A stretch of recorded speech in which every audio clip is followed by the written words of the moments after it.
અમદાવાદનો એક પહેલેથી સ્વભાવ જ મસ્તાનો છે, કરકસરીઓ છે કે મુંબઈ લાંબુ ને લાંબુ થતું જાય છે, જ્યારે અમદાવાદ મારા શરીર જેવું ગોળ મટોળ થતું જાય છે. ક્યાંય પણ અમદાવાદ રોકી શકાયું નથી. તો તમને અમદાવાદ બીજા શહેરો કરતા કેમ બેસ્ટ લાગે? અમદાવાદમાં માત્ર ગુજરાતી બોલનારા મળે. મેં જે સાબરમતી જોઈ છે થોડું તમને હસવું આવે એવી છે, પણ અમારા જમાનામાં સાબરમતી કોરી કટ ખાલી રેતીવાળી હતી અને એ સાબરમતીના પટમાં સર્કસો થતા હતા. અચ્છા, તો એક સમયનું કાંકરિયા કેવું હતું? તો કાંકરિયામાં કોઈ નાવા કેમ નથી પડતું? કારણ કે એ વખતે કાંકરિયામાં મગર હતા, ક્રોકોડાઇલ્સ. કે અમે બધા કમનસીબ કે સદનસીબ હતા કે અમદાવાદના આવા દિવસોએ જોયા છે, અમદાવાદને આ સ્વરૂપમાં જોયું છે કે તોફાનો થાય, કોમી રમખાણો થાય, પણ ક્યાંય ઇવન આજે દશકાઓ વીતી ગયા, અમદાવાદમાં એક પણ તોફાન થયું નથી. આજે પણ અમદાવાદનો આભાર માનવાનો હોય અમદાવાદે તો કાપડિયાઓનો માનવું છે કે એ લોકોએ અમદાવાદને સમૃદ્ધ બનાવ્યું છે. આશ્રમ રોડનું તો જાહો જલાલી હતી, કારણ કે જ્યાં સુધી આશ્રમ રોડ ઉપર થિયેટરો હતા ત્યાં સુધી જ એ રોડ આટલો બધો ગોર્જિયસ અને રાજાશાહી રોડ રહ્યો. પણ જ્યારે આ થિયેટરો હતા ત્યારે રાજમહેલ રોડ જેવો રોડ હતો. રૂપમ સિનેમાની એક રૂપમ સિનેમા તો આજે પણ ચાલે, એની એક ખૂબી હતી કે ભારતભરના થિયેટરો જ્યારે હાઉસફુલ થાય ત્યારે બહાર હાઉસફુલના પાટિયા લગાવતા હતા. Rupam cinema was the only theatre to have stuck up the પાટિયા ઓફ ભરચક. ગાંધી રોડ ઉપર આ બધી તમે બોલે એ ચીજ વસ્તુઓ તો મળે, પણ તમારે રેલવેના પાટા કે વિમાનના પૈડા જોઈતા હોય તો મળે.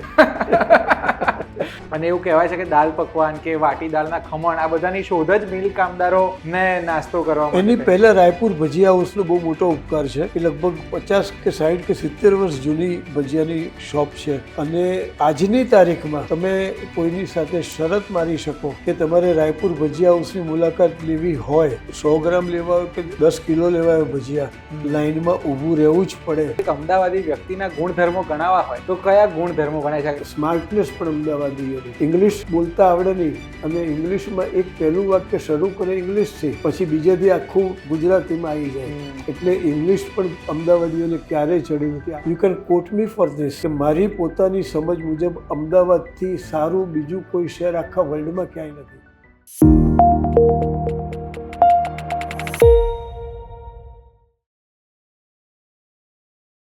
અમદાવાદ આ માત્ર 5 અક્ષરનું નામ નથી. અમદાવાદ માત્ર એક શહેર નથી, અમદાવાદ લાગણી છે, અમદાવાદ સ્વભાવ છે, અમદાવાદ અમદાવાદીઓનો આત્મા છે. અને આજે આપણે અમદાવાદ વિશે એટલા માટે વાત કરી રહ્યા છીએ કારણ કે આગામી દિવસોમાં અમદાવાદનો સ્થાપના દિવસ આવવા જઈ રહ્યો છે અને ત્યારે અમદાવાદી તરીકે અમદાવાદને યાદ કરવું જ ઘટે, અમદાવાદ વિશે વાતો કરવી જ ઘટે. અને હું એકલો વાતો નથી કરવાનો આ પોડકાસ્ટમાં, પણ આજે આપણી સાથે છે મારા જેવા જ એક પાક્કા અમદાવાદી, ગુજરાતી ભાષાના ખૂબ જાણીતા હાસ્યલેખક અશોક દવે, જેઓ પોતે 70 વર્ષથી અમદાવાદમાં રહે છે અને એમણે અમદાવાદને વિકસતું જોયું છે. એમણે ખાલી સાબરમતીનું મેદાન જોયું છે, એમણે અમદાવાદના નવા પુલો બનતા જોયા છે, એમણે અમદાવાદની સ્કાય સ્ક્રેપર બનતું જોયું છે, એમણે અમદાવાદ વિશેની જોક બનતી જોઈ છે અને શું નથી જોયું. સર, એક પાક્કા અમદાવાદી વિશે તરીકે આજે હું આ પોડકાસ્ટમાં મારે તમારી સાથે વાત કરવી છે અને એવો પ્રયત્ન કરીશું કે હું ઓછું બોલીશ ને વધારે તમે બોલજો. ના, હું પરણેલો છું, વધારે નહીં બોલી શકું, એટલે તમે જ બોલજો. તો હવે સર આમાં મુશ્કેલી એ છે કે મારા 2 મહિના પહેલા જ લગ્ન થયા છે ને તમે બહુ વધારે સમયથી પરણેલા છો, એટલે ના, એટલે તો સાવ બોલવાનું બંધ થઈ જાય. કારણ કે તમને હજી તાજો માર પડેલો છે, મને 70 વર્ષથી પડ્યો છે. સર, કદાચ આ રીતે જ તમારી સાથે વાતો કરવાની બહુ મજા આવશે. જરૂર. મેં છે ને ઓડિયન્સને તમારી ઓળખ પાક્કા અમદાવાદી વિશે આપી છે ને હું પણ મારી જાતને એવું ગણાવું છું કે હું પણ એક પાક્કો અમદાવાદી છું. અને ખરેખર આપણે આમ જનરલી કટિંગ ચાપીને વાતો કરતા હોય, પણ આજે આપણે થોડો મોટો મગ લઈને બેઠા છીએ. પૈસા તમે જ આપવાના છો? હા, હું જ આપીશ. તો વાંધો નહીં. તો આ રીતે અમે કંઈક વાતો કરીશું અને તમને પણ બહુ મજા પડશે. તો હવે હું થોડાક અમદાવાદ વિશેના પ્રશ્નો સર સાથે વાત કરી લઉં. સર, બહુ કવિતાઓ અમદાવાદ વિશે લખાઈ છે, અમદાવાદ વિશે જોક બહુ બન્યા છે. એક બહુ ફેમસ જોક છે કે કોઈ માણસ સ્ટેશનમાં જતો હતો, ટ્રેનમાં જતો હતો અને એને સ્ટેશન આવ્યું એટલે પૂછ્યું કે ભાઈ કયું ગામ આવ્યું? બહારથી કોલીએ કીધું કે 2 આના આપ, તો કહું એટલે કે રહેવા દે, મને ખબર પડી ગઈ અમદાવાદ આવ્યું છે. તો હાસ્ય લેખક તરીકે તમારા આવા અમદાવાદને લગતા કોઈ અનુભવ? આ સવાલ જે પહેલા ટ્રેનમાં પૂછાતો હતો ને, હવે ફ્લાઇટમાં પૂછાય છે. અચ્છા. કયું એરપોર્ટ આવ્યું? ના, પણ અમદાવાદીની પોતાની તમે ઓળખ સાચી આપી છે કે અમદાવાદનો એક પહેલેથી સ્વભાવ જ મસ્તાનો છે, કરકસરીઓ છે, આનંદી છે, તેમજ બૌદ્ધિક છે. આ બધી જ વસ્તુઓ ભેગા કરો ત્યારે એક અમદાવાદ ભેગું થાય. તમને ખ્યાલ હશે કે આખું અમદાવાદ, આજે હું તો 70 વર્ષથી અમદાવાદમાં રહું છું અને 70 વર્ષ પહેલાંનું અમદાવાદ એટલે આ બાજુ રાયપુર દરવાજે, આ બાજુ રેલવે સ્ટેશને, આ બાજુ પાલડી વાસણા અને આ બાજુ ખાડિયા રાયપુરે બંધ પૂરું થઈ જતું હતું. હવે તમે જુઓ કે જાણે પેલું બાળ ચમચો ખવડાયો હોય અમદાવાદને એમ ફૂલ્યું ફાલ્યું છે. હવે એની કોઈ લિમિટ જ નથી. ફરક અમદાવાદ ને મુંબઈમાં એટલો છે કે મુંબઈ લાંબુ ને લાંબુ થતો જાય છે, જ્યારે અમદાવાદ મારા શરીર જેવું ગોળ મટોળ થતું જાય છે. એટલો ફાયદો છે કે ચારે બાજુથી અમદાવાદ વિસ્તર્યું છે. એટલે હું છે ને, મારા મમ્મી મુંબઈના છે, એટલે હું હંમેશા એમને એવું પૂછતો કે મુંબઈમાં લોકલ ટ્રેન છે, આપણે ત્યાં કેમ નથી? આપણે ત્યાં હવે તો મેટ્રો પણ આવી ગઈ છે. એટલે પપ્પા મને એવું કહેતા કે મુંબઈ છે ને સીધું છે, અને અમદાવાદ છે ને ઘાઘરી બને છે, એટલે અમદાવાદ ગોળ છે. હા, ગોળ છે. એટલે અમદાવાદમાં તો પછી આપણી પાસે લોકલના વિકલ્પે AMTS પણ છે, જેને આપણે બહુ હાસ્યમાં એવું કહીએ કે અમદાવાદની માથાતોડ તાટિયાતોડ સર્વિસ AMTS.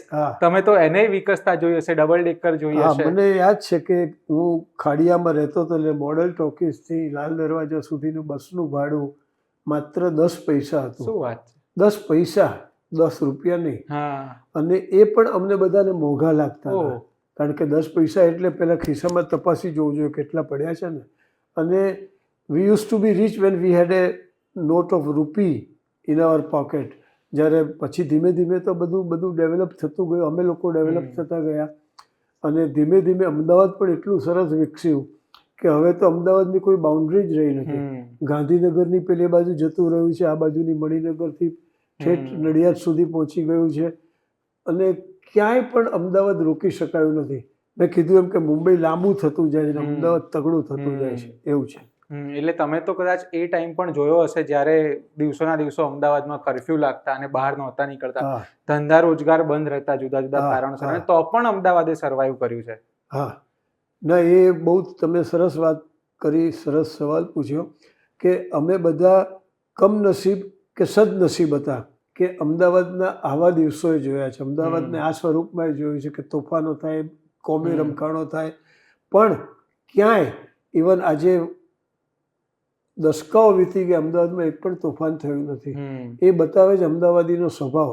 કદાચ કંજુસાઈ પણ હશે કે એક પથ્થરો મારીશું તો ગાંઠના પૈસા ખૂટશે, પણ અમદાવાદીઓ બેઝિકલી બહુ જ શાંતિપ્રિય અને આનંદી માણસ છે. આનંદી તો છે, તો તમને જોઈને ખ્યાલ આવી જતો હશે. એટલે અને અમદાવાદ વિશે છે ને ઘણી બધી એવી પણ માન્યતાઓ છે કે એક સમય એવું પણ કહેતું કે અમદાવાદીઓ એટલા બધા કામ કરે ને કે શેર બજારની બહાર ઉભા રહીને ખાલી ચવાણું ખાઈને પણ એ પૈસા બચાવીને શેર ખરીદી લઈને શેરમાં નફો કરે. બહુ સરસ વાત કરી.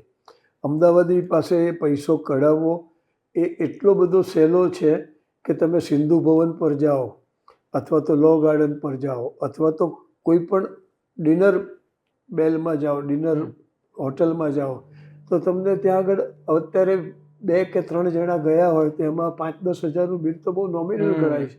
પહેલાં મને યાદ છે કે મૈસૂર કાફેમાં ઢોસો ખાલી 1 રૂપિયાનો મળતો હતો, અને that use to be very costly for us. જ્યારે અત્યારે તમારે 500, 700 રૂપિયાના ઢોસા આવે છે, અને એ પણ અમદાવાદીઓને પોસાય છે, કોઈ પ્રોબ્લેમ નથી થતો. એવી જ રીતે અમદાવાદનું પોતાનું એક નજરાણું છે કે આ જે બધા શહેરો, આ બધા પરાઓ આપ્યા, વિસ્તારો આપ્યા, એ દરેક વિસ્તારોને સરસ રીતે ડેવલપ કર્યા છે.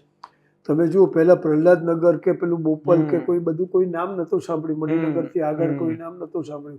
અત્યારે all this areas have become the part of Ahmedabad. એટલે એ બતાવે છે કે અમદાવાદને વિસ્તારવામાં કોઈ સીમાઓ નડી નથી. અને સર, તમે ડિનરની વાત કરીને ત્યારે મને યાદ આવ્યું કે એવું કહેવાય કે અમદાવાદીઓને છે ને ચટાકો હોય ખાવાનો, આપણી જીભ શાંત બેસી ના રહે. અને ખાસ કરીને નદીની પેલી બાજુ એટલે પૂર્વ અમદાવાદમાં રહેતા લોકો તો ખાવાના ખૂબ શોખીન. હું એવા ઘણા લોકોને ઓળખું છું જે અઠવાડિયે એકવાર જો બહારનું ના જમે. અને એકાદ આર્ટિકલમાં તો મેં એવું વાંચ્યું હતું કે રસોડા બંધનો રિવાજ હવે અમદાવાદમાં થઈ ગયો છે. તો તમારી શું ફૂડ આઈટમ અમદાવાદી તરીકે ફેવરિટ છે? પહેલી વાત તો એ છે કે અમદાવાદ જે શહેરી વિસ્તારનું છે, ત્યાંનો ખોરાક, ત્યાંની ખાણીપીણી અને આ બાજુની એલિસ બ્રિજ, નવરંગપુરા સાઈડની ખાણીપીણી અને ખોરાક બિલકુલ જુદા જુદા છે. ત્યાં આગળ પૂરી પકોડીથી માંડીને ભેળથી લિમિટ થઈ જાય છે, જ્યારે હવે અહીંયા પાસ્તા ખાવા કે પેલું ચાઇનીઝ આઈટમો ખાવી મને નવાઈ લાગે છે કે ચાઇનીઝ શબ્દ અહીંયા આગળ અમદાવાદમાં બોલાય છે હોટલોમાં કે ચાઇનીઝ ખાવા ગયા હતા. હું પોતે ભાવિનભાઈ ચાઇના ગયેલો છું અને ચાઇનાની ઘણી બધી હોટલોમાં મેં તપાસ કરી હતી કે અમદાવાદમાં જે ચાઇનીઝ વાનગીઓ મળે છે એ બધી ત્યાં મળે છે કે નહીં. તો નૂડલ્સ કે ચાઇનીઝ ફલાણા ઢીકણા એ ત્યાં કશું જ મળતું નહીં. લોકોએ નામ પણ નથી સાંભળ્યા હોતા. એટલે અહીંયા આગળ હું પાક્કો વેજીટેરિયન છું. એટલે મારે જ્યારે ચાઇના જવાનું થયું તો હું મારો સન અમારે લોકોને પીવાની નહીં ખાવાની બહુ તકલીફ પડતી હતી.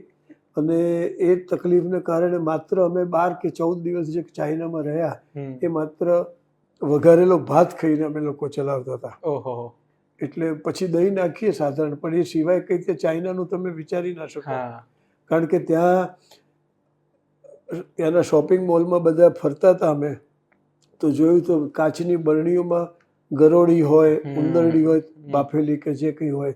You cannot stand even the very site of those bowls. અને આપણને બીક લાગે કે ચાલો આ બધું લોકો આવું ખાતા હોય.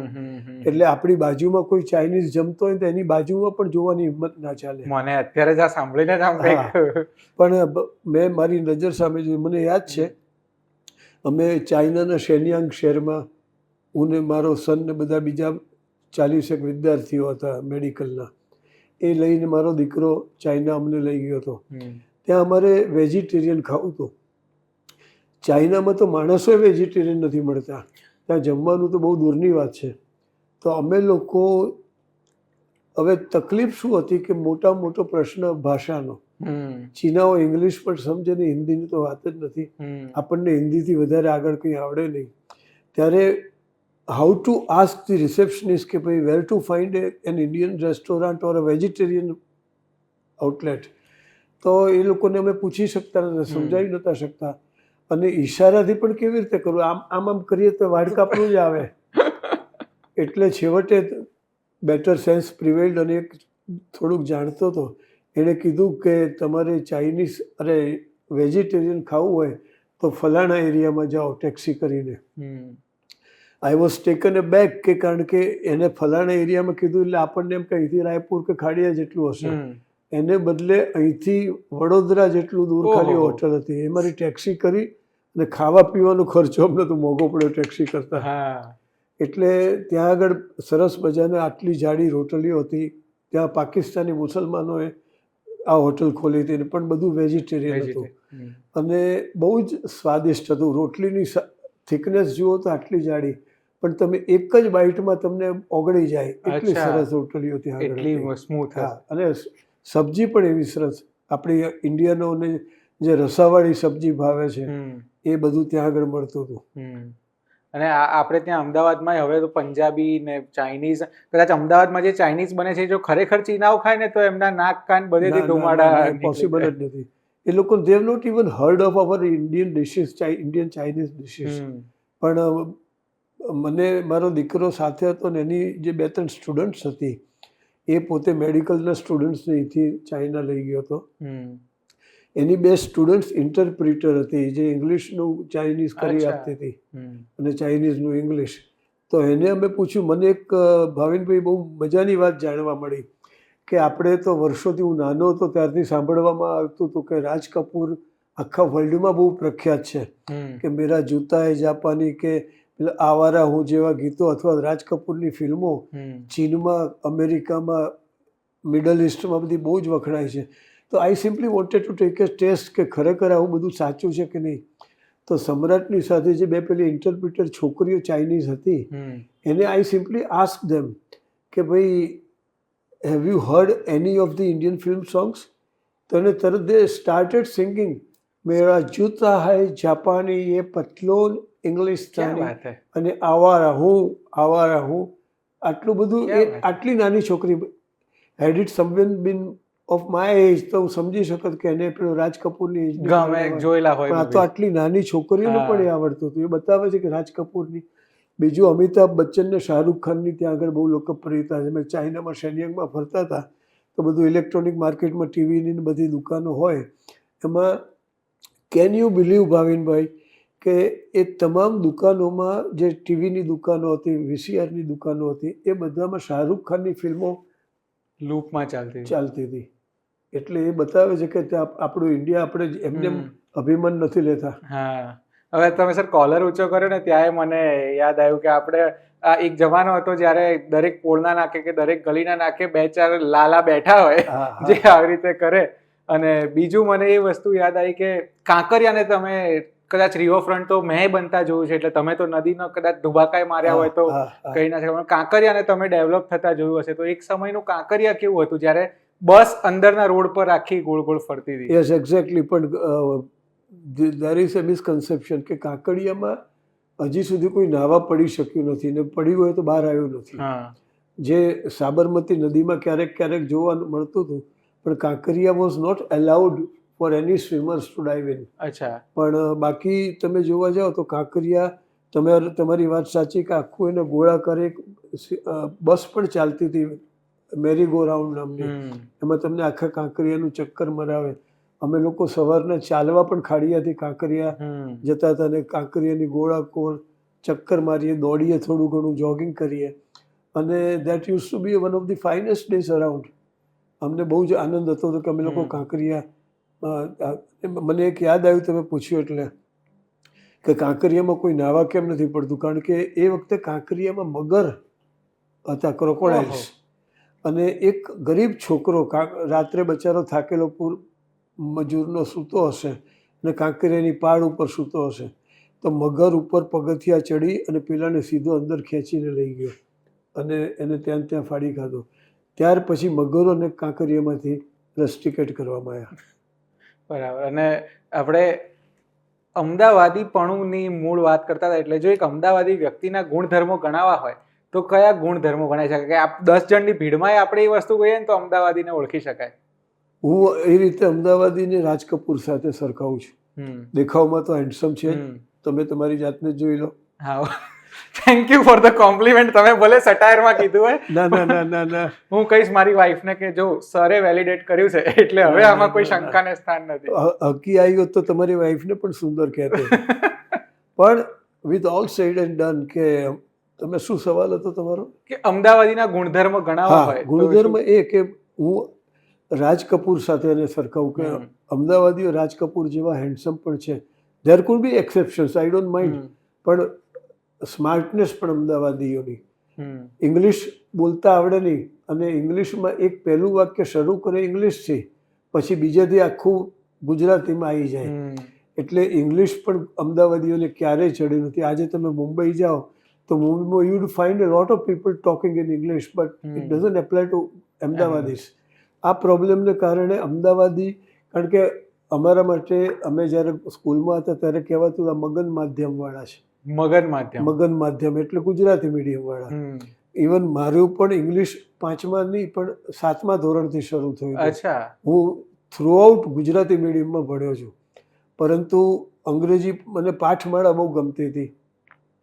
એટલે પાઠમાળા રોજે રોજ વાંચવા બેસવાનું, રોજે રોજ વાંચવા, એનો અભ્યાસ કરવાનો, એને કારણે મને થોડુંક અત્યારે ફાવટ છે.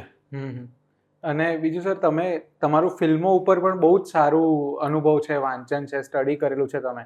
તો અમદાવાદ અને ફિલ્મ સ્ટારો કે અમદાવાદ અને ફિલ્મોને કેવો સંબંધ રહ્યો છે? કે કોઈ સરસ ફિલ્મો શૂટ થઈ હોય અહીંયા, કે એક્ટર્સના અહીંયા કોઈ ફની અનુભવ હોય? આ સવાલ મને બહુ ગમ્યો, કારણ કે હું એક્સપેક્ટ કરતો હતો કે તમે મને આ સવાલ પૂછો.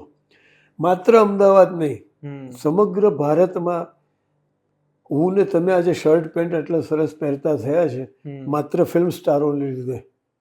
કારણ કે એ પહેલાં તમે જો જૂની ફિલ્મો કે 1950, 1940ની ડોક્યુમેન્ટરીઝ જોઈ હોય તો ઇન્ડિયનો કોટન કોટ પહેરતા હતા, એની નીચે કોટન શર્ટ અને નીચે ધોતિયું હતું.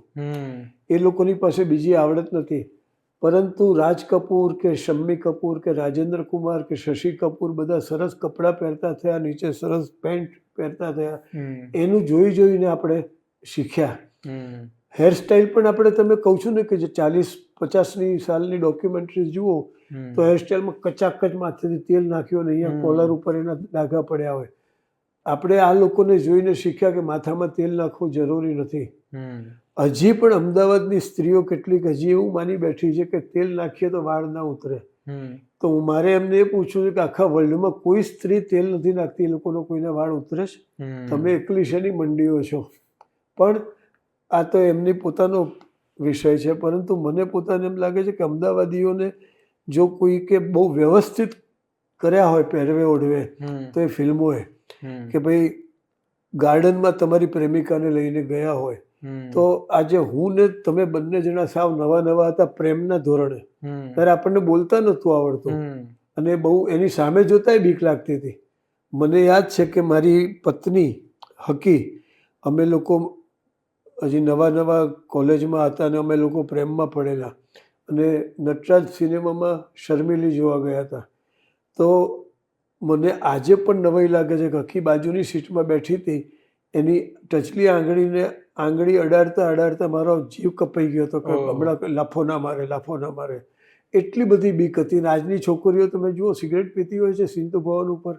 આ સિંધુ ભવનનું કલ્ચર પણ એક વિશિષ્ટ રીતે અમદાવાદમાં ડેવલપ થઈ ગયું છે. It is nothing but a replica of Bombayite. મુંબઈવાળા જે કરે આપણે કરવું, એ મને નવાઈ લાગે છે કે તમે તમારું કલ્ચર અમદાવાદ એટલે તમે you should be proud of being an Ahmedabadi. એને બદલે why to imitate Bombay or any other city in the country.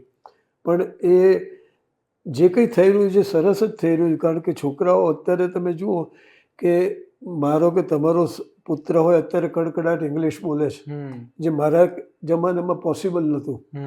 Gujarati પણ માંડ માંડ બોલી શકતા હતા, ત્યારે ઇંગ્લિશને તો ભૂલી જ જવાનું. આજની તારીખમાં તમે જુઓ કે હિન્દી ટીવી સિરિયલોમાં ગુજરાતી એક્ટર હોય છે, એ લોકો હિન્દી સંવાદ બોલે છે, એમાં ગુજરાતી છાંટ ના હોય. તુમ ધારો તો બહુ જ ધાર શકતા હૈ લેકિન તુમ ધારતા ही નહીં, આ ટાઈપનું હિન્દી એ લોકો બોલે છે. જ્યારે પંજાબીઓનું કે દિલ્હીયાઈટીઓનું એ લોકોનું હિન્દી પરફેક્ટ કેવું હોવું જોઈએ. Even the same applies to Maharashtrian also. મહારાષ્ટ્રીયનો પણ હિન્દી બોલે છે તો એમાં છાંટ મરાઠીની હોય છે. આયલા જાયગા ગિરેગા. અને તમે વાત કરીને એમાં મને બે વસ્તુ, એક તો કે અમદાવાદીઓએ પ્રાઉડ લેવા જેવી ઘણી વસ્તુ જાણે છે કે સાબરમતી કે સંત તુને કર દિયા કમાલ, સાબરમતીનું પાણી આઝાદી લાવ્યું તાણી, એવું આપણે ગીતોમાં છે. અને બીજી તમે વાત કરી એક નટરાજ સિનેમાની, તો નટરાજ પછી શ્રી પછી શિવ, એવા બહુ જ બધા 7-8 થિયેટર હતા. તો એ આશ્રમ રોડનો, અત્યારે જેમ સિંધુ ભવનનો જમાનો છે એમ એક આશ્રમ રોડનો એ જમાનો હતો. આશ્રમ રોડનો જમાનો બહુ પછી આવ્યો, પહેલા ઘી કાંટાનો જમાનો. અચ્છા. ઘી કાંટામાં છેક છેલ્લે જોવા જઈએ, જેને પછી આપણે મધુરમ સિનેમા તરીકે ઓળખીએ છીએ, ત્યાં ઇંગ્લિશ ફિલ્મો હતી, એ પહેલા લિબર્ટી સિનેમા હતું. એની પછી પ્રકાશ ટોકીજ આવી. અચ્છા. અને એ પ્રકાશ ટોકીજનું નામ પણ મને લાગે ભારત ભુવન થિયેટર હતું. એ પછી લાઇટ હાઉસ, એની સામે એલએન, એની સામે લક્ષ્મી, આ બાજુ નોવેલ્ટી, પછી સીધા તમે જાઓ તો રીગલ સિનેમા આવે, આ બાજુ કૃષ્ણ, એની સામે રૂપમ, અને ગાંધી રોડ ઉપર આવો તો સેન્ટ્રલ અને પ્રતાપ, બે બાજુ બાજુની થિયેટરો. આ પ્રતાપ સિનેમાનું એક બહુ વર્લ્ડ રેકોર્ડ કદાચ હશે કે જે દિવસથી ઇન્ડિયામાં an evening in Paris Shammi Kapoor ને શર્મિલા ટાગોરનું આવ્યું, એ દિવસથી શરૂ કરીને પ્રતાપ ટોકીઝ જ્યાં સુધી જીવતી રહી ત્યાં સુધી દર દિવાળીમાં એન ઇવનિંગ ઇન પેરિસ જ હોય. અચ્છા. રૂપમ સિનેમાની એક, રૂપમ સિનેમા તો આજે પણ ચાલે, એની એક ખૂબી હતી કે ભારતભરના થિયેટરો જ્યારે હાઉસફુલ થાય ત્યારે બહાર હાઉસફુલના પાટિયા લગાવતા હતા. Rupam cinema was the only theatre to have stuck up the પાટિયા ઓફ ભરચક. ગુજરાતીમાં ભરચક. એટલે એ બધું કંઈક ને કંઈક નવીનતા ગુજરાતીઓ આપતા રહ્યા છે. દાખલા તરીકે ઢોસા છે, તો આપણે જે ઢોસા અમદાવાદમાં કે ગુજરાતમાં ખાઈએ છીએ, હું મદ્રાસ કે બેંગ્લોર ગયો તો ત્યાં એવા ઢોસા હોતા નથી. આપણે સંભાર હોય છે, ત્યાં આગળ પાવડર સંભાર હોય છે. આપણો સંભાર એ લોકોને ના ભાવે, એ લોકોનો આપણને ના ભાવે. પણ મને યાદ છે કે ભદ્ર સિનેમાની પેલી કોર્ટની સામે એક ઓલ્ડ બ્રાહ્મણીય મદ્રાસી હોટલ હતી, ત્યાં માત્ર 30 પૈસાનો ઢોસો મળતો હતો. 30 પૈસાનો. અને સાદો લો તો 20 પૈસાનો. એમાં સંભાર તમારે જોઈએ એટલી વખત આપે, અનલિમિટેડ. એટલે અમે લોકો ઢોસો પછી ખાતા હતા, પહેલાં સંભાર પી લેતા હતા. અને એ પછી રેલવે સ્ટેશન ઉપર એની ઉપરની જે કેન્ટીન એ લોકોને માટે હતી, એમાં માત્ર 50 પૈસાનો ઢોસો મળતો હતો, ફૂલ મસાલા ઢોસા. અને અમને બીક કે સાલી આ કોઈને ખબર ના પડી જાય તો સારું કે અહીંયા 50 પૈસામાં ઢોસો મળે છે. એટલે અમે આજુબાજુ જોઈને છાના માના જોઈને જતા હતા કે કોઈને આપણને જોઈ ના જાય, નહીં તો એ લોકો આવતા થઈ જશે. આવી બધી તકલીફો થતી હતી. મારો એ જ સવાલ હતો કે આશ્રમ રોડનો એક જમાનો હતો, એટલે આશ્રમ રોડ ઉપર બહુ બધા થિયેટર હતા, પણ તમે કહ્યું કે એની પહેલા ઘી કાંટા હતું અને એની પછી આશ્રમ રોડ આવ્યો, સીજી રોડ ને હવે સિંધુ ભવન. આશ્રમ રોડનું તો જાહો જલાલી હતી, કારણ કે તમે પોતે સહમત થશો કે જ્યાં સુધી આશ્રમ રોડ ઉપર થિયેટરો હતા ત્યાં સુધી જ એ રોડ આટલો બધો ગોર્જિયસ અને રાજાશાહી રોડ રહ્યો. મૂળ તો ગાંધી આશ્રમ ઉપરથી આશ્રમનું નામ પડ્યું, પણ જ્યારે આ થિયેટરો હતા ત્યારે રાજમહેલ રોડ જેવો રોડ હતો અને થિયેટરો એક પછી એક બંધ થવા માંડ્યા અને ત્યાં બધા મોલ ઊભા થવા માંડ્યા. તો આજે તમે જોઈ શકો છો કે આશ્રમ રોડનું કોઈ નામો નિશાન નથી રહ્યું. એના બદલે સીજી રોડ અત્યારે મોટો તગડો થઈ ગયો છે, સિંધુ ભવન રોડ તગડો થઈ ગયો છે. એ બધા રોડ અત્યારે અમદાવાદની એક પહેચાન બની ગયા છે.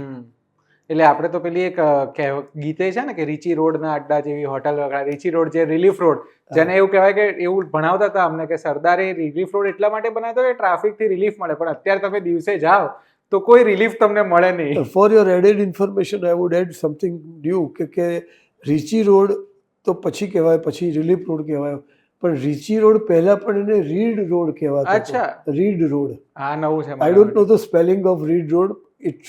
It should not be READ.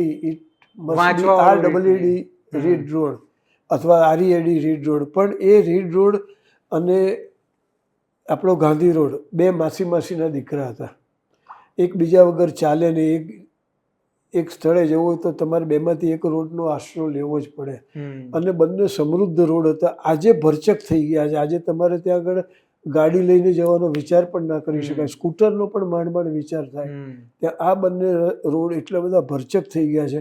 પણ it's a very good market. તમારે ઇલેક્ટ્રોનિક આઇટમો લેવી હોય કે બીજું કશું પણ પહેરવા ઓઢવાનું લેવું હોય તો તમને આ રીચી રોડ અને ગાંધી રોડ ઉપર ખૂબ મળી. ઘડિયાળો લેવી હોય એ ખૂબ હતું.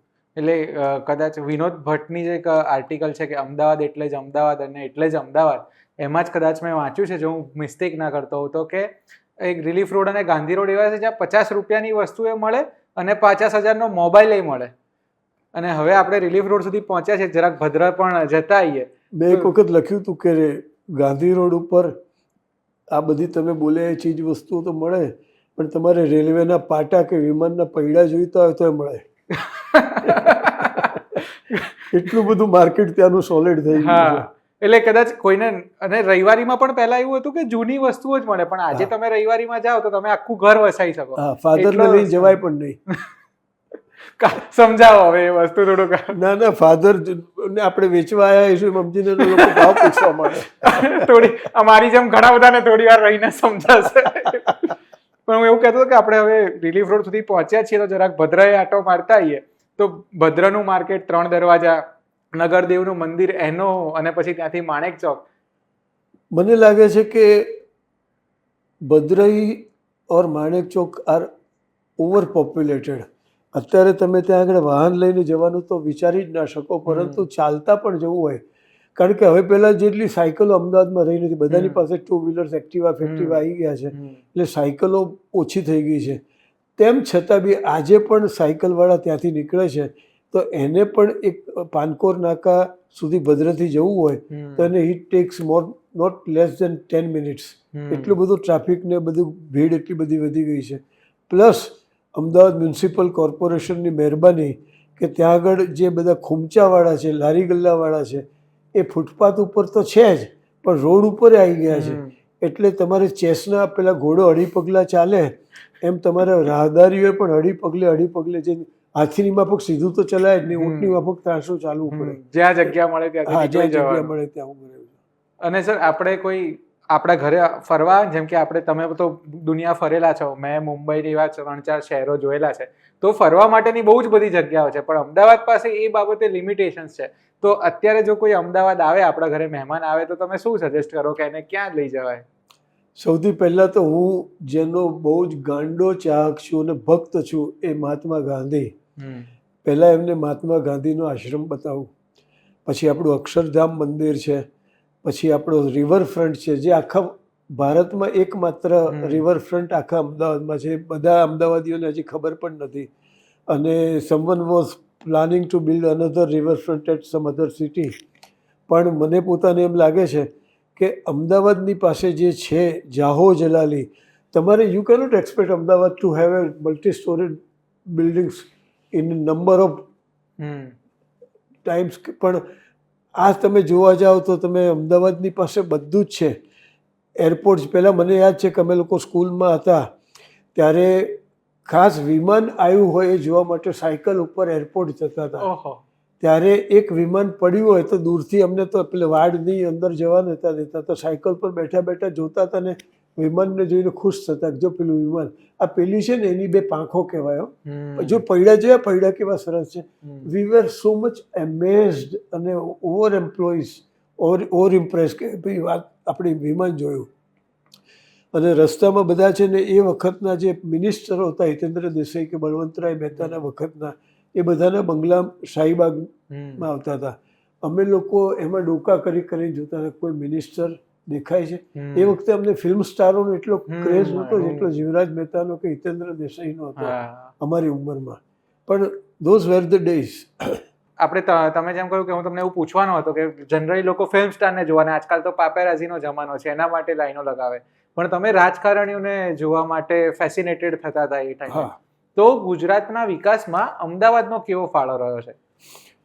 મારી સમજ મુજબ આપણે કોઈ પણ શહેરની વાત કરતા હોઈએ તો પહેલી સરખામણી મુંબઈ સાથે કરીએ અથવા દિલ્હી સાથે કરીએ, એનાથી આગળ જઈને ન્યુયોર્ક કે લંડન સાથે કરીએ કે ઓસ્ટ્રેલિયા અને મેલબોર્ન સાથે કરીએ. પણ you can quote me for this કે મારી પોતાની સમજ મુજબ અમદાવાદથી સારું બીજું કોઈ શહેર આખા વર્લ્ડમાં ક્યાંય નથી. કારણ કે શહેરનું શહેર છે, મોટા ગામનું મોટું ગામ છે, અને તમારે એક છેડેથી બીજા છેડે જવું હોય તો it takes not more than 20 minutes. Whereas in Mumbai તમારે બોરીવલીની બહાર નીકળવું હોય તો 20 મિનિટ થઈ જાય. સાચી વાત છે. તમારે ટ્રેન, ત્યાંના અડધા લોકો તો છે ને બેઠા બેઠા જ જન્મ્યા હોય છે, અથવા તો હાથ આમ કરીને જન્મ્યા હોય છે. આપણે ગુજરાતમાં એટલું શાંતિ છે કે મેટ્રો થઈ જતા, મેટ્રોમાં તમને જગ્યા મળી જાય, BRTS થઈ જાય તો પણ તમને ગમે એમાં જવું. એટલે Ahmedabad that way as developed to the core અને ચારે બાજુથી વિકસ્યું છે. એટલે મને પોતાને અમદાવાદી હોવાનું ખૂબ ગર્વ છે અને હું અભિમાન લઉં છું કે હું અમદાવાદમાં રહું છું. આટલા 70 વર્ષથી અમદાવાદમાં રહું છું. તો સર તમે કીધું તમે ચાઇના પણ ગયા છો, બહુ બીજા US ને બધે જ ફર્યા છો, ભારતમાં એ બહુ જ ફર્યા છો, તો તમને અમદાવાદ બીજા શહેરો કરતાં કેમ વધારે અલગ લાગે છે, લાઈક કેમ બેસ્ટ લાગે છે? યસ, આ મને સવાલ બહુ ગમ્યો એટલા માટે કે you name any city in the country, Mumbai, Delhi કે મદ્રાસ, તમને ગુજરાતી બોલનારા તમારે શોધવા પડે. અમદાવાદમાં માત્ર ગુજરાતી બોલનારા મળે. તમે જે મદ્રાસી હોય કે મરાઠી હોય એને પણ ગુજરાતી તો આવડતું તો જ એને એનું સિટીઝનશીપ મળે અમદાવાદની. અને આઈ એમ પ્રાઉડ ટુ બી અમદાવાદી એટલા માટે કે મને અહીંયા જ તમારા સ્ટુડિયોમાંથી હું બહાર નીકળીશ ને આજુબાજુ નજર ફેરવીશ તો ચારે બાજુ મને અમદાવાદીઓ દેખાશે. દેટ ડઝ નોટ મીન કે I hate the non Ahmedabadis અથવા તો નોન ગુજરાતીઝ, એવું નથી. પણ where would you feel more comfortable with the people around? તો એમાં મને પોતાને એમ લાગે છે કે હું ગુજરાતીઓને જોઈને વધારે એકદમ કમ્ફર્ટેબલ રહું છું. કારણ કે I don't have to speak in English ઓર હિન્દી. કારણ કે હિન્દી બોલવા જઉં છું મારું હિન્દી રાજેન્દ્ર કુમાર જેવું છે એટલે પકડાઈ જવું. એના બદલે આપણું જેવું છે એવું ગુજરાતી રમેશ મહેતા જેવું તો રમેશ મહેતા જેવું સારું છે. એટલે આપણે છે ને આમ મુંબઈને કોસ્મોપોલિટન સિટી કહીએ કે એવું કહીએ કે મુંબઈ આખા ભારતને સ્વીકારે છે, પણ અમદાવાદને જોઈએ ને તો અમદાવાદ કદાચ વધારે ઝડપથી લોકોને સ્વીકારે છે, કે અમદાવાદ બહારના લોકોને તરત પોતાના ગણીને એમને કામ ધંધા માટેની ઓપોર્ચ્યુનિટી પણ આપે છે, અને ક્યારેય ફીલ નથી કરાવતું કે તમે અહીંયા આવીને વસેલા છો, બહારથી આવીને વસેલા છો. અગેન આ તમારો સવાલ મને બહુ ઇમ્પ્રેસ કરી ગયો, કારણ કે બહુ વર્ષો પહેલાં હું રિલાયન્સમાં નોકરી કરતો હતો, અમદાવાદ રિલાયન્સમાં નરોડા. ત્યારે ઓબ્વિયસલી ત્યાં આગળ બધા જે હાયર અપ્સ ઓફિસરો મેનેજરો હતા એ બધા નોન ગુજરાતી હતા. Bhavinbhai, can you believe, please respect my word, કે એ બધા જ નોન ગુજરાતીઓ અમદાવાદ અને ગુજરાતથી એટલા બધા ઇમ્પ્રેસ હતા કે એમાંના 90% આજે પણ અમદાવાદમાં કાયમ માટે વસી ગયા છે. દે don't miss there on respective state કે એમનું સિટી, પણ અમદાવાદ આવીને એ લોકોને એટલું બધું કમ્ફર્ટેબલ ફીલ કરે છે. કારણ કે એક તો મોટું શાંતિવાળું શહેર, કોઈ દંગા ફસાદ નહીં, અને પીપલ આર વેરી કોઓપરેટિવ. એટલે અમદાવાદ તમે જોવા જાઓ ને તો બધાને ગમે એવું છે. Not because I am an Ahmedabadi, પણ મને પોતાને એમ લાગે છે કે Ahmedabad has got a big huge stomach to સમાવ એવરીવન અરાઉન્ડ. એટલે મને પોતાને અમદાવાદી હોવાનું બહુ અભિમાન છે. અને અમદાવાદ એવું રહ્યું છે કે મતલબ કદાચ સાબરમતીના પાણીમાં જે તાકાત છે કે એ આપણને એવા બનાવે છે. લાઈક આજકાલ તમે સોશિયલ મીડિયા ખોલો કે પછી બેંગ્લોર કર્ણાટક જાઓ તો તમને તરત પૂછે કે તમે અમારી ભાષામાં વાત કેમ નથી કરતા. અને આપણે ત્યાં જો જિનપિંગ પણ આવે ને તો આપણે એની જોડે એની ભાષામાં વાત કરીએ છીએ. આપણે ત્યાં રાજસ્થાની આવે તો આપણે હિન્દીમાં વાત કરીએ છીએ. આપણે કોઈને એવું નથી કહેતા કે તમે ગુજરાતી બોલો તો જ અમે તમારી સાથે વાત કરીએ. બહુ સાચી વાત છે. એટલે ભાષાનો જે પ્રશ્ન છે ને એ અમદાવાદીઓને પોતાને નડ્યો નથી પણ બીજાને નડાવે છે. પોતે ગુજરાતી સિવાય બોલે નહીં એટલે the person standing in front of him has to speak either in English or in Gujarati. ઇંગ્લિશમાં બોલે તો આપણો ગુજરાતી સમજવાનો નથી, અથવા સમજે તો બી એક કે બે વાક્યથી આગળ વધી શકવાનું નથી. એટલે કમ્પલ્સિવ થઈને પેલા ધીમે ધીમે ગુજરાતી શીખવું જ પડે અમદાવાદમાં રહેવું હોય તો. આ અમદાવાદની મોટામાં મોટી ખાસિયત છે કે અહીંયા આવનાર બધાને અમદાવાદી કરી શકે છે. અને સર જ્યારે અમદાવાદની આપણે વાત કરતા હોય ત્યારે સાબરમતી વગર તો ઉલ્લેખ અધૂરો જ છે. અત્યારે તો સરસ મજાનો રિવરફ્રન્ટ છે જેમાં અમારા જેવા ઘણા લોકો બેસવા જતા હશે. પણ તમે કેવી સાબરમતી જોઈ છે?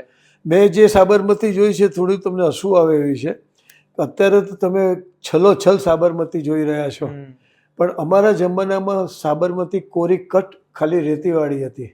અને એ સાબરમતીના પટમાં નદીના પટમાં સર્કસો થતા હતા. અચ્છા. સર્કસો ત્યાં થાય, જેમિની સર્કસ, કમલા સર્કસ, ફલાણા સર્કસ, ઢીકણા સર્કસ, એમાં મોટા તંબુ બાંધીને ત્યાં સર્કસો થતા હતા. અને એ સર્કસો જોવા માટે તમારે ભદ્રથી કે આ બાજુ એલિસ બ્રિજ થઈને અંદર નદીના પટમાં ચાલતા જવું પડતું. અને એ બહુ જ મોટી આખી હતી.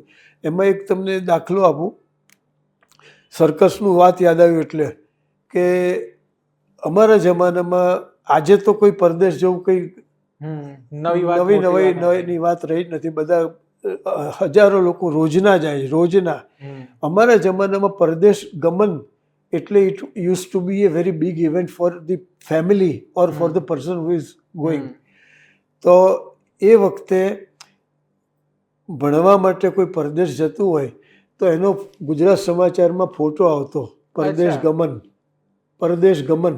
નીચે લખ્યું કે આ શ્રી ફલાણાભાઈ ઢીકણાભાઈ વધુ સાયન્સના વધુ અભ્યાસાર્થે આજે રાત્રે ન્યુયોર્ક જવા રવાના થશે. આવી રીતસર ફોટા આવતા હતા કેટલા બધા. એમાં ભાવિનભાઈ એક કોમેડી એ થઈ જતી હતી કે હું પોતે એક પ્રેસમાં નોકરી કરતો હતો. એમાં ઘણી વખતે શું થાય કે એ પરદેશ ગમનના બેનનો જે ફોટો હોય એ પેલા સર્કસની જાહેર ખબરમાં જતો રહ્યો. અને સર્કસની જાહેર ખબરનો પેલા પરદેશ ગમનમાં પેલા બે પગ ઊંચા કરીને ઉભેલો ઘોડાનો ફોટો પરદેશ ગમનમાં આવે. અને પેલા બેનનો ફોટો કે આજે રાત્રે નદીના તટમાં હેરત ભર્યા પ્રયોગો, એ પેલા બેનનો ફોટો મુકાય. એટલે બીજે દિવસે તો આખા સમાચાર પત્રમાં ફોન ઉપર ફોન આવે કે તમે આ શું માંડ્યું છે, શું અમને. ઘોડો બિચારો કંઈ નતો બોલતો કારણ કે એને પરદેશ જવા મળતો. પેલા બેન બિચારા ખવાઈ ગયા. સર હવે મજાની વાત એ પડે છે કે હું મારા પ્રશ્નો પણ ભૂલી રહ્યો છું. તમે એવું સરસ રીતે હસાવી રહ્યા છો અમદાવાદ વિશેની વાતો કરતા કરતા. પણ આપણે થોડુંક એવું સમજીએ કે અમદાવાદને જો વ્યાખ્યાયિત કરવું હોય તો કેવી રીતે કરી શકાય? એક તો પહેલાં તો હું વ્યાખ્યા ઉપર પછી આવું છું. પહેલાં તો મિલોને કારણે જન્મેલું અમદાવાદ છે. અત્યારની મોટા ભાગની વસ્તીના બાપ દાદાઓ બધા મિલોના ફરજંદો હતા. હું પોતે એક જમાનામાં મિલમાં નોકરી કરતો હતો.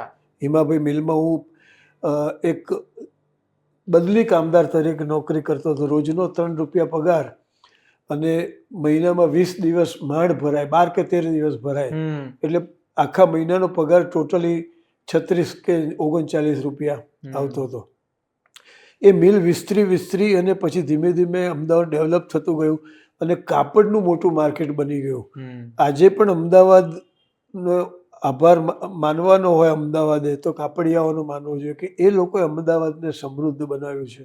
અને અમદાવાદ આજે જે ફૂલ્યું ફાલ્યું છે એમાં મિલો અને કાપડિયા ઉપરાંત હવે તો કેટલી બધી ઇન્ડસ્ટ્રીઓ. હવે તમને યુ નેમ એની પ્રોડક્ટ અને અમદાવાદમાં મેન્યુફેક્ચર થતી હોય, માત્ર વેચાતી ના હોય.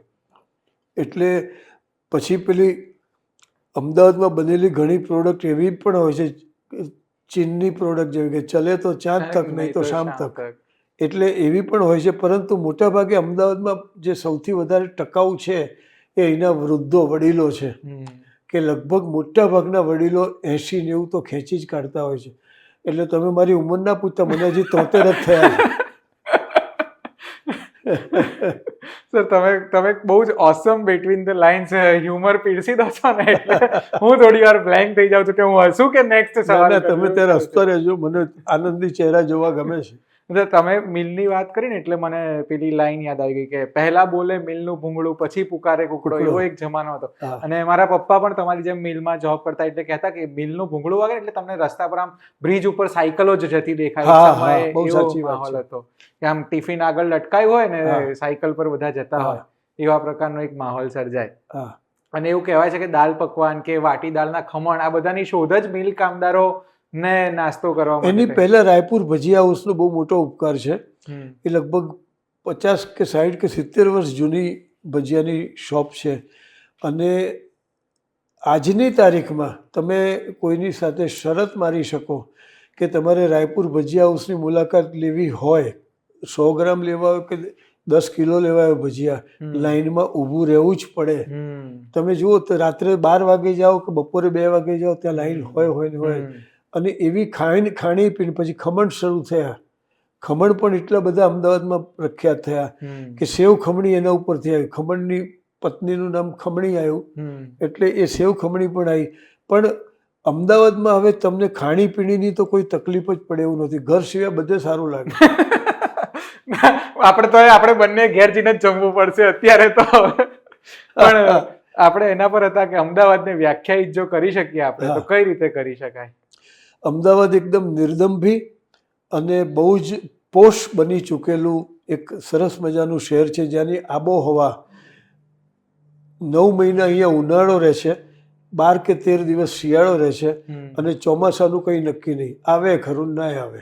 આ એટલી વ્યાખ્યામાં તમારે શબ્દો ગોઠવીને કરી શકો. અને અમદાવાદીની વ્યાખ્યા કરી દઈએ આપણે. અમદાવાદીની વ્યાખ્યા તમારી સામે બેઠો છે કે બિલકુલ ચિંતા વગર એને જે કહેવું છે એ ટીવી કેમેરાની સામે કહી રહે છે, અને જાણે છે કે આમાં તમને પૈસા અશોક દવેને ખૂબ સારા મળવાના છે. પણ પૈસા મળે કે ના મળે એ અમદાવાદી કોઈ દાડો ફિકર કરતો નથી. એને પોતાનું આપવું હોય છે.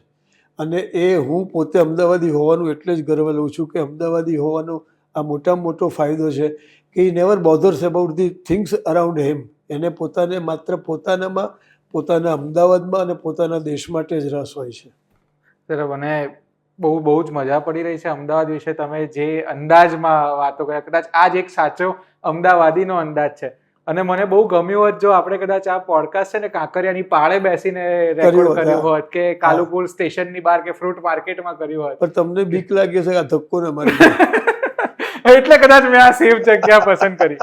પણ હજી બહુ બધી એવી વાતો છે કે આપણે અમદાવાદ વિશે કરતા, પણ આપણને બંનેને અમદાવાદીઓની ધીરજની પણ ખબર છે. એટલે આપણે આજે અહીંયા અલ્પ વિરામ મૂકીએ, વિરામ ન મૂકીએ. જરૂર જરૂર. અને sir, thank you so much, તમે સમય કાઢીને અહીંયા આવ્યા અમારી સાથે. ખૂબ આભાર તમારો. મને બહુ જ ગમ્યું તમારી સાથે વાત કરવાનું, ને ખાસ તો વીટીવીનો હું એટલા માટે વધારે આભાર માનું છું કે મને ખબર છે કે વીટીવીને હંમેશા સુંદર ચહેરા જોવાની આદત છે, એટલે મને બોલાવવામાં આવ્યો છે.